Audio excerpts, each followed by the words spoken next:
evening, you guys. Good evening. My name is Vincent Julius, and it's about 12:30 out here in Montana, a.m. I gotta go to bed, but I was taking some time to meditate and to think about God's word and the things that I'm on right now, the things that's in my mind, my spirit, and I wanted to share this with you guys, and hopefully this is something that can make you think a little bit more on your life, things that you do almost like naturally knee-jerk reaction in the good places, something that I do, for those who know me, but something that I do is, no matter the situation of something, I will speak life into a situation, no matter how it may look.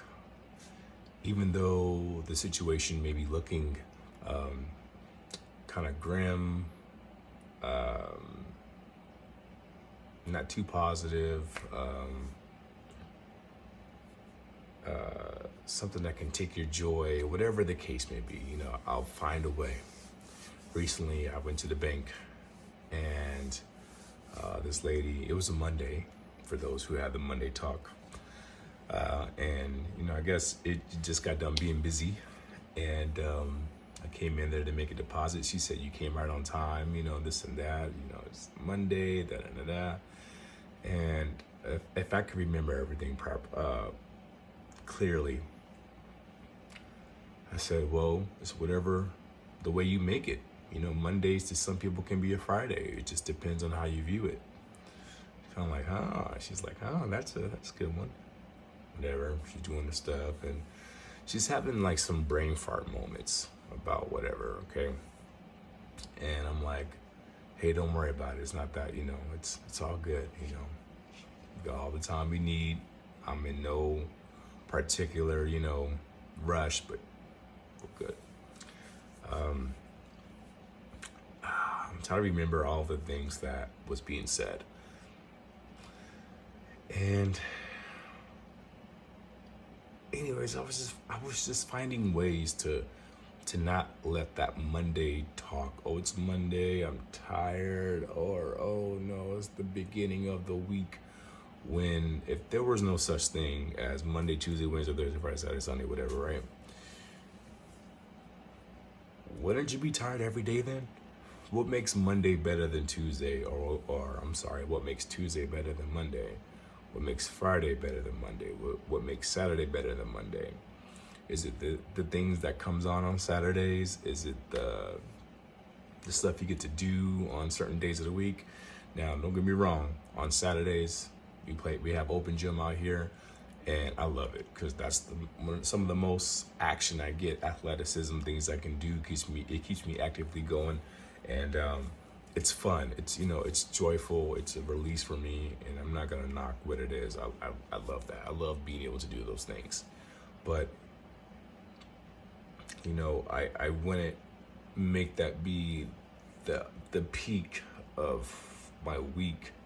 It's just an additional thing to my week, and I don't want to treat it as if it's on a pedestal, because there's times in the year when the school season's out, there's no longer open gym. This is all indoor. So what then? Does that mean my Saturdays suck now? No, it's really how I make the day. It's really how I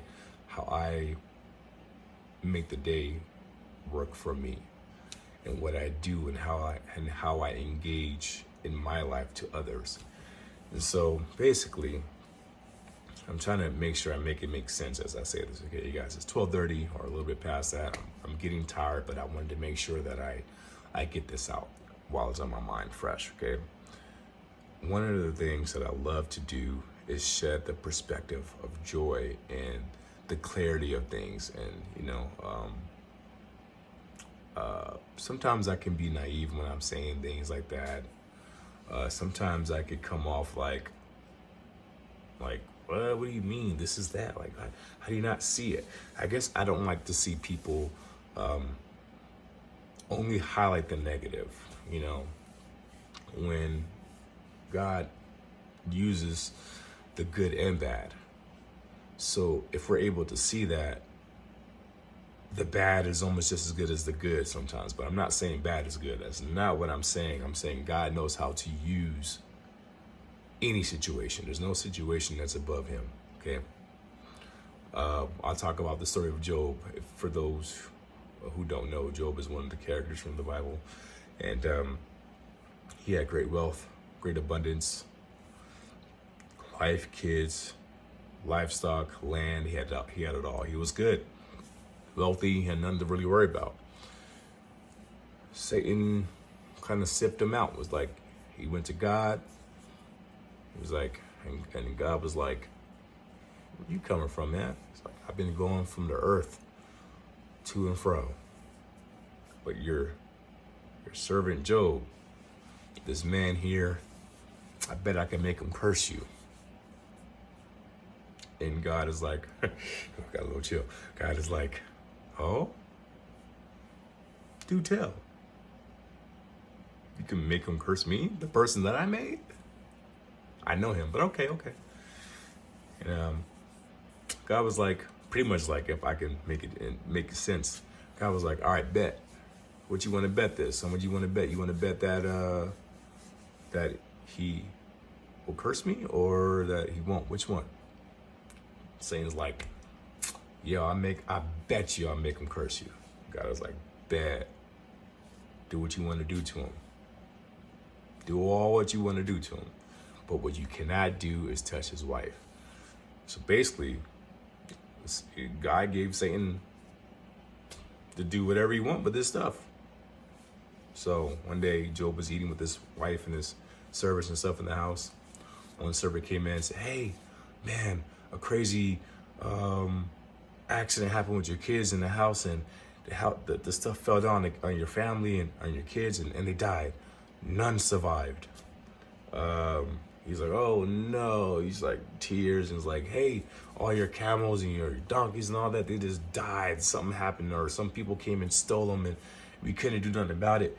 And he's like, "Oh my gosh, what's going on?" And actually, I don't think the very first survey came in about his kids was first. I think it was the animals. Then some of his other stuff, some of his things that was close to him, like home, land, animals, his kids. When you heard the story about his children, his children probably weren't young, but I'm gonna say they're like from adults to young, whatever. He was just like, "Oh man." So Satan took all those things except for his wife. God said, don't take his wife. And so, anyways, I think for like 3 days, he didn't talk or something like that. He was just like, ripped his clothes off. He's sad. He's mourning. His family just lost his kids. All these things, he lost them.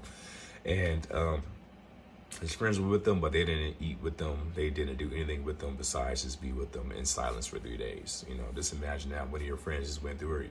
You just witnessed them lose it all. There's not much you can say, right? In reality, there's not much you can say at that moment. And yeah. So anyways, there were some other friends of his, maybe the same ones. I believe the same ones, but one of them, basically, all three of them did this, but one of them were like, you must have done something wrong to make this happen. You must have sinned somewhere down the line for God to come and get you. You must have done something. Another one said the same thing. You must have not done these things and all that. You must have done something. No, right? And Job kept responding, "I can assure you I didn't do anything wrong, man. I haven't done anything wrong." Because what he was doing before this is something like I should have said in the beginning, but this is a good place to input it as well. What he would sacrifice things for his children in case they did something wrong, in case they sinned. So he was like, "You know what? I'm going to sacrifice in case my kids did something wrong, so that way they're covered. Because I fear that I may lose them," which he ultimately does. And so Job was like, "Nah, I can assure you I did nothing. I'm telling you I didn't." And his friends were like, "You sure? You must have done. You must have sinned. You had to have sinned, man. Look what happened to your life. You lost all these things. You must have sinned." And Job was like, "Nah, man, no, I didn't. Stop telling. No, I didn't. And he's not going around being like prideful about it. He was more like with humility saying, no, I haven't. This just happened to me out of nowhere. What did I do? I don't. And so he was mad.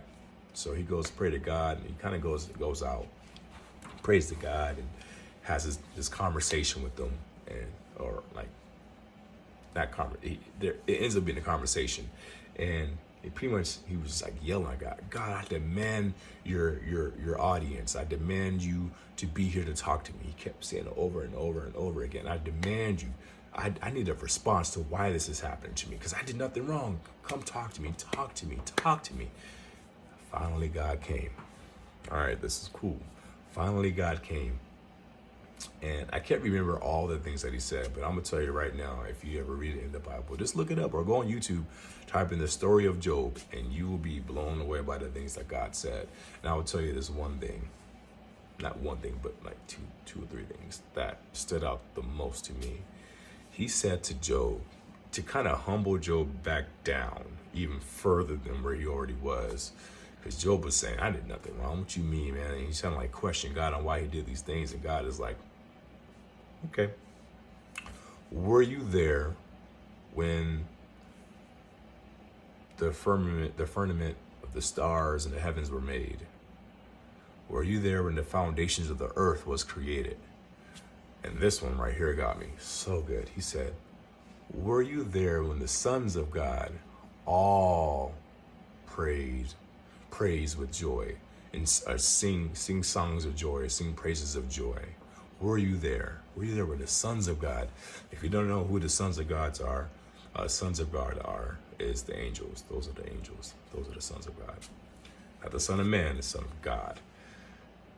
Do you know all the angels? Do you know who all of them are? There's one of them in particular that most of us know about. Like not Archangel, Michael, Gabriel, Lucifer, Satan. He was one of them. He was one of them. He said, were you there when all the sons of God cheered and praised together? Were you there? Job was just like,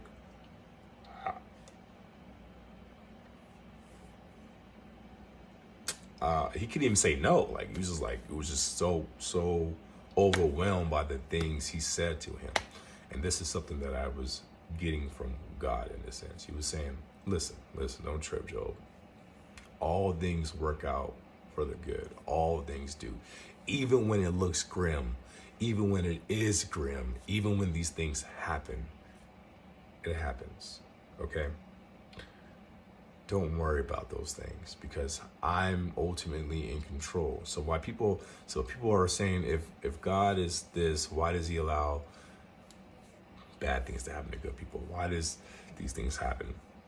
First off, God owes you no explanation. He gave Job somewhat of an explanation, but enough for him to be like, I can't even rebuttal those things, because you can't rebuttal God. I'm sorry, you can't.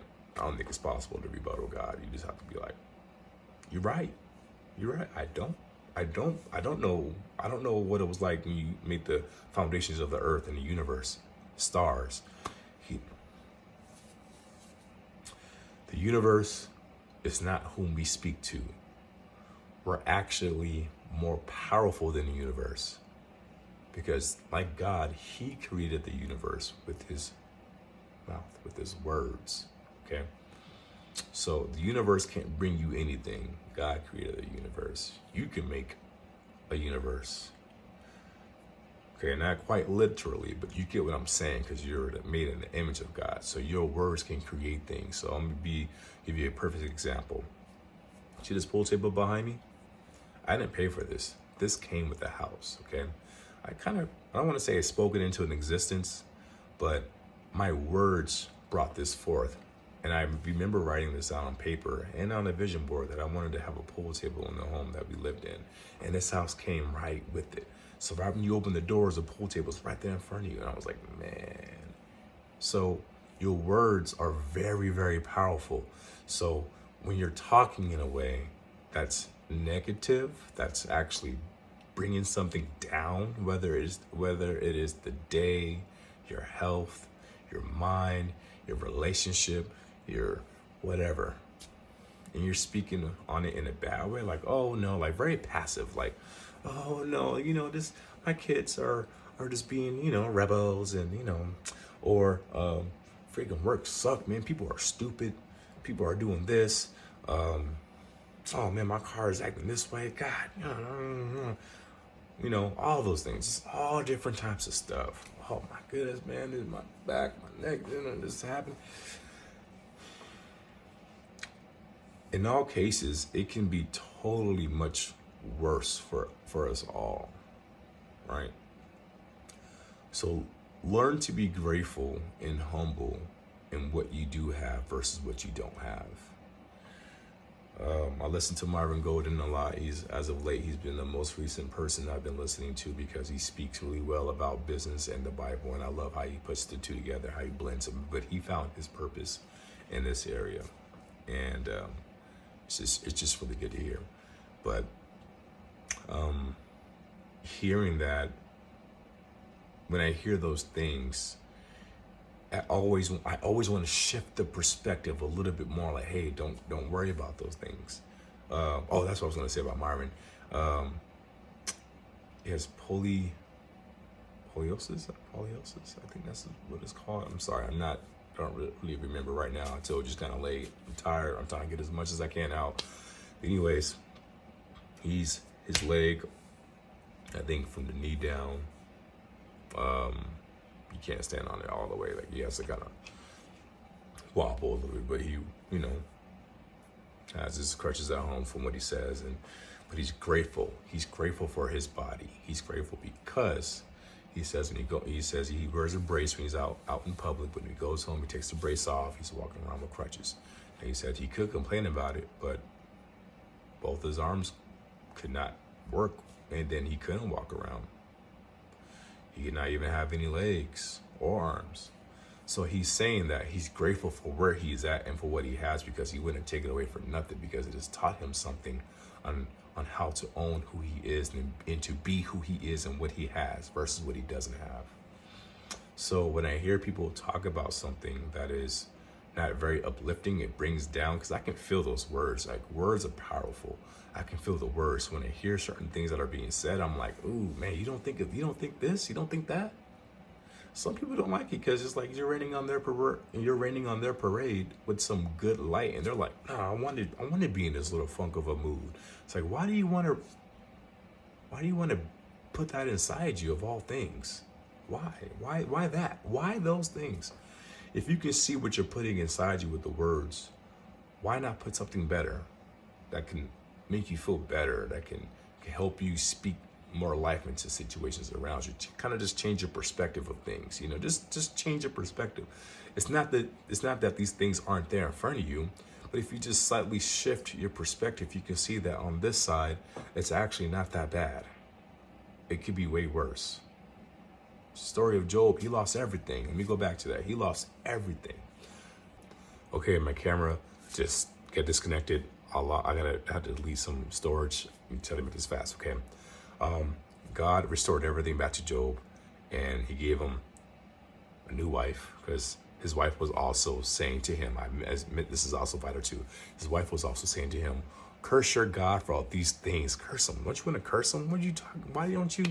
Satan was using his wife to make him say some things to God. Say, curse him. Job was like, quiet your mouth, woman. What are you talking about? I will not do those things. That's my God. So anyways, God gave him a new wife, new family, all the herds, the land, boom, gave it all back to him. To kind of send a message to Satan, like, Satan, listen, you don't know the people that I created. I created them. I know them. Sorry, you're not going to be able to do anything about it. Even when things happen, God knew. So this is why, to me, it is important to speak life over things and to understand that no matter how it may look, God knows what's going on. He has a bigger and better plan, and it's sometimes hard to accept that because we as humans want to be in control. It's our humanness. It's our kind of like the godliness that God has put in us. There's some things that we want to control, but we have to learn that we can't control life in that aspect. We can't do that. We don't have that say so. We just have to kind of hang on and trust God and have faith that He's going to be the one that's going to fix things out and orchestrate it, because some things are working on you, some things are working for you, some things are working through you. So speak life, not death. Okay, you guys, speak life, not death.